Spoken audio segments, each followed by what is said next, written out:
Sans attendre Donald Trump, Joe Biden a mis en place le futur gouvernement américain. Il a choisi des visages familiers de l'ère Obama et des politiciens chevronnés, à commencer par John Kerry. L'ancien secrétaire d'État américain a été nommé émissaire spécial sur le climat, membre du Conseil de sécurité nationale, signe de l'importance qu'accorde Joe Biden à ce dossier. Il sera immédiatement chargé de faire revenir les États-Unis dans l'accord de Paris qu'il avait lui-même négocié en 2015. Le président élu Joe Biden entend marquer un changement radical comparé à l'administration Trump. Il dit avoir besoin d'une équipe prête à travailler au premier jour et entend soigner les alliances internationales des États-Unis.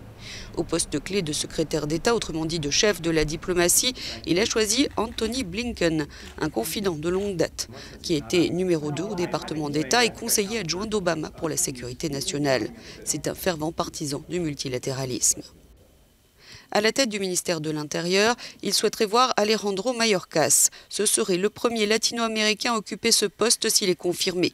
Une diplomate afro-américaine, Linda Thomas Greenfield, deviendrait ambassadrice auprès des Nations Unies. Avril Haines pourrait devenir la directrice du renseignement national. Ce serait la première femme à occuper ce poste. Enfin, Joe Biden souhaiterait voir Janet Yellen, première femme à avoir présidé la Réserve fédérale américaine, devenir la première femme secrétaire au Trésor du pays.